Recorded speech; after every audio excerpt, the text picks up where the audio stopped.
Hasbro licensing out Power Rangers to another proper toy company wasn't on my bingo card list for 2024, but here we are. We're going to talk about this. I'm going to give my thoughts.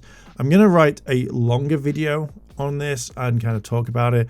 Right now, I just want to talk about the news and kind of give my kind of like basic thoughts on this, because right now I feel like Hasbro just don't care. We're going to be talking about Playmates. We're going to be talking about the licensing call, their strategic meeting stuff that they have, the earnings call. That's what I'm looking for. So let's jump straight into it and kind of like talk about it. Okay, so this is the official statement for from Hasbro. I think this is what like the fans always want to see when it comes to any sort of big news. Like, oh my god, Power Rangers is clipping its toenails. We need a press release and put it out. That sort of thing. You know, when other people have been talking about this for a long time, yeah, like, you know, maybe trust the other people as well. And if you kind of like had a go at them, go and apologize. But again, I can't tell you what to do. I'm not your parents. So let's look at this. So Hasbro, a leading toy and game company, today announced a global licensing agreement with Playmate Toys, a global toy design development, marketing and distribution company, to produce and distribute there we go, Power Rangers product. Playmates is debuting its first Power Rangers collection with a kid-targeted Mighty Morphin Power Rangers toy line in 2023. As part of the agreement, Playmates holds licensing rights to develop additional cross-category Power Ranger products, including action figures, blasters, plush, roleplay vehicles, and accessories. The deal encompasses global distribution across all regions, excluding Asia. So if, sorry Japan, you can't get your Power Rangers toys distributed over there. You gotta stick with your Super Sentai. We are honored to work with Hasbro on the reimagination of the iconic franchise's toy line for a long time, fans and new generation of children.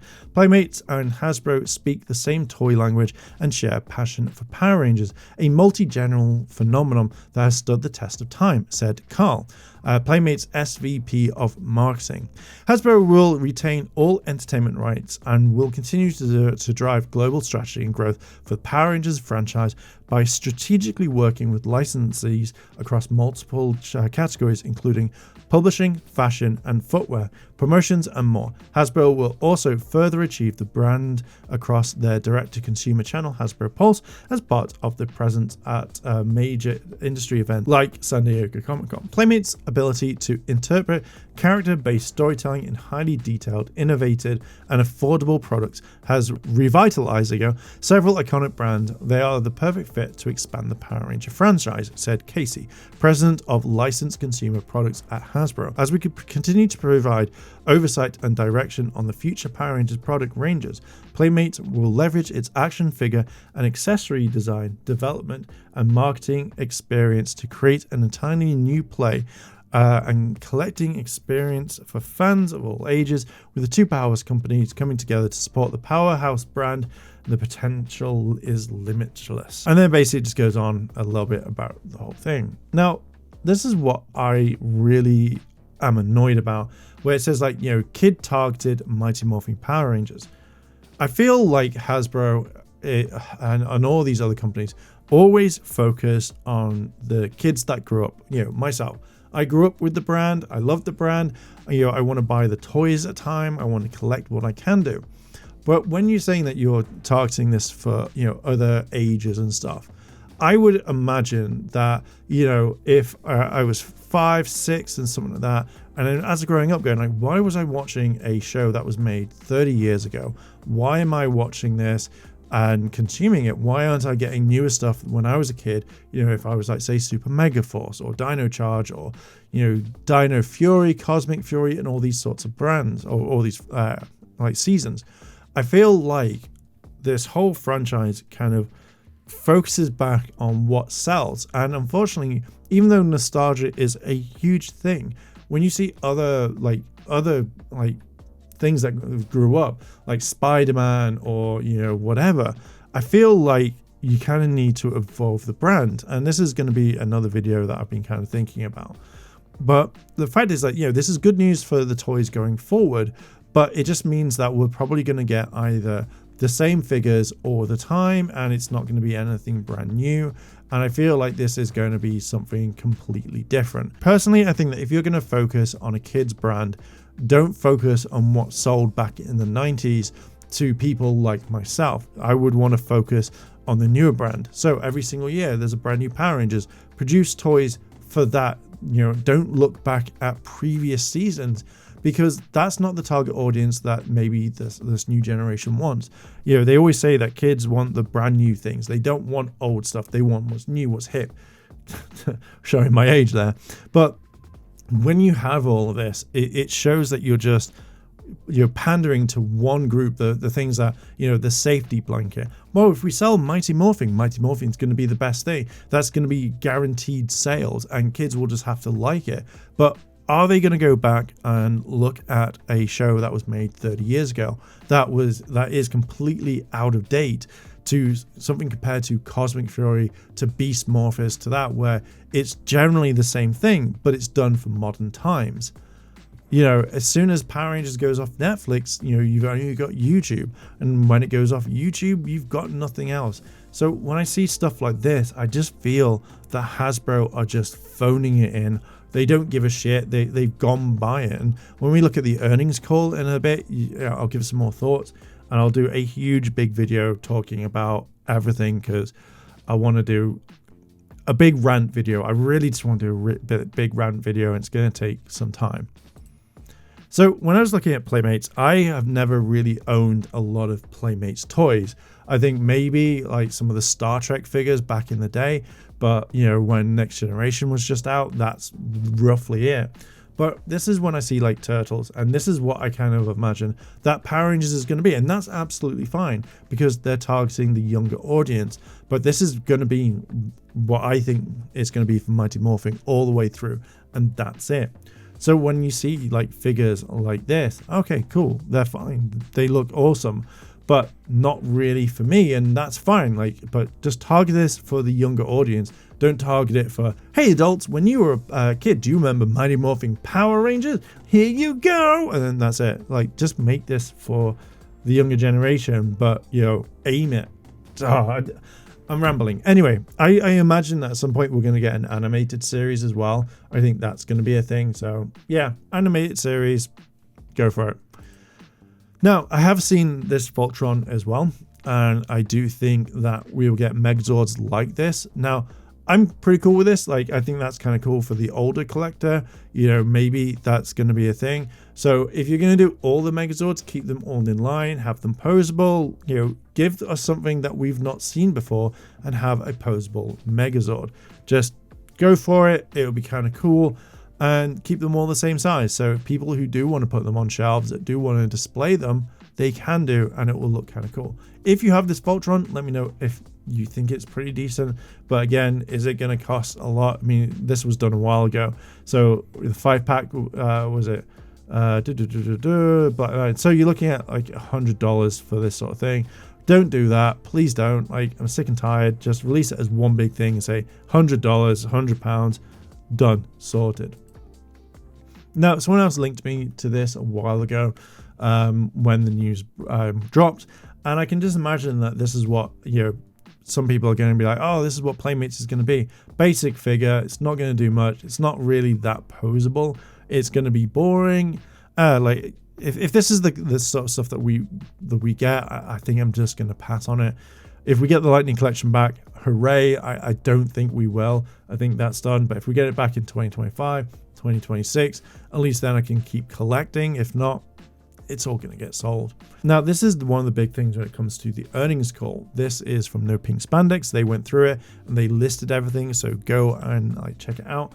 But to give you a key before we do, CP is consumer product and OP is operating profit. On the Hasbro Q1 2024 earnings call today, CEO Chris Cox commented that the Power Rangers line did not meet their profit margin threshold and chose to outsource it. According to Cox, Power Rangers is probably the last brand that they will outsource. Full transcript below. So it says, Fred Reitman of Wolf Research, or Wolfie Research, you talked about the latest traction from the Littlest Pet Shop license. You also talked about the deal for Power Rangers. Does the early success that you're seeing with some of these licensing decisions change how you're thinking about the need to own versus license some of the CP brands going forward? Cox definitely is one. I think it's validating that we made the right choice. 2 years ago, we outlined what our selection criteria would be. Basically, can we guarantee $50 million in revenue at a 10% OP, and can we grow to $100 million or the more revenue at a 15% OP on a line? We've chosen the lines to outsource that we didn't think met these thresholds, but another company with maybe a different cost structure or a different set of expertise can still make a really nice business with it, even if it was a sub minus $50 million. So, I think we're basically done without licensing. We certainly will be driving cross licensing and leveraging our brands for our category expansion and our new product opportunities, like we're doing with Lego, like that we're doing with Mattel, like we're doing with the location-based entertainment. But I think Power Rangers is probably the last brand that we will outsource. And then some responses. Of course, the brand isn't going to meet their profit margin thresholds when they stop producing any products for it to make profit on. And these people all have master's degrees in marketing and business. Did not meet their profit margin thresholds. Well, what products they make to make a profit this year? Cox indeed. And all of this is true, what they've said. Like, you've just outsourced it because you're not making any product. You finished the Lightning Collection line, but again, you focused mainly on MMPR when it came to it. Two different brands that, like crossover events that not many people wanted, and the ones that they did want were pretty much okay. You had Turtles and that was it. But when thinking about all of this, when you look at how you've treated the line since buying it, like the first time it was perfect, you had an idea, but since this is not making money because you have so many problems with the line itself, with Lightning Collection, with not getting figures out or anything like that, to me it just makes me think, why are you doing this? Why are you complaining that you're not making money when you're not making the product for the people that want to buy it? But yet you focus on Mighty Morphin, this brand this part of the franchise that's been around for 30 years, and you're hoping that kids will buy it because it's a Power Ranger. Yet you want to focus more on the brand new. That was the whole thing. Like, as soon as, like, back in the day when Power Rangers moved from Mighty Morphin to Zeo to stuff, like, kids wanted the new stuff. They weren't really looking back at the older stuff. And it's just the mentality of like, well, maybe we'll focus in on the nostalgia of the 90s, that the kids that grew up in that time will buy all of this because they're so happy. Like, you had flip heads, you had random stuff that no one cares about, and yet you didn't produce the best one. Like, your people, your team that sat down and went, okay, well, we're going to work on this, that no one really wanted. They wanted cool stuff, and you gave them boring stuff that isn't completely done. Now, if you'd done flip heads for all the Power Rangers, that would have been cool to see. But the fact is that you just focused on Mighty Morphin product only, hoping that would buy. And yet, when people, like, when you said that you were looking at the fandom and how they wanted to kind of, like, you're listening, and when we said, no, we want this, you completely ignored a lot of people. And we're like, team up Cobra Kai. That's what the kids want. That's what the fans want. No one wanted that, not unless it was coming out at the time, which would have worked. But again, it was just taking the same product and making it the same. Again, I'm going to do a really big video on this, and I just really want to work on it. To me personally, I think this is bad. I feel like, I mean, the Playmates thing's pretty cool. Like, don't get me wrong. Like, I'm happy that this brand is going somewhere with toys. I just want to know what we're getting that way. So again, maybe I'm completely wrong and they blow us away with loads of different stuff that we get. Like, maybe that's a good thing. Who knows? But I feel like if you're going to target the nostalgia, the 90s kids, make something that people stand out and make us want to go buy. Just do that. I don't know. I feel a bit deflated, and I feel like this is a good thing and a bad thing. Will I buy these? I have no idea. I'm going to check the products. I'm going to check them when they come out. And if I go, do you know what? Yeah, I'm going to spend money on this. Happy days. If not, I think I'm just going to pass. If they get rid of the Lightning Collection, I don't think I'll... And if they get rid of the Lightning Collection, I don't think I'll continue it. I'll probably just get rid of everything that I've got. Anyway, I am going to leave it there. What are your thoughts? Expect a bigger rant at some point very, very soon. And yeah, let me know what you think down below in the comments. And yeah, check out all the new merch, Basic Red. And yeah, I will catch you in the next video. I want to say a big thank you to all my Patreon supporters, and I wanted to shout out Kimono Cat, Kura Stanada. Your help goes a long way to help support the channel, and if you want to help support the channel, the links to my Patreon and channel memberships are listed below in the description. あらあら、チャンネルをサポートしてくれてありがとうございます。チャンネル登録、高評価お願いします。以下のリンクから商品を入手することができます。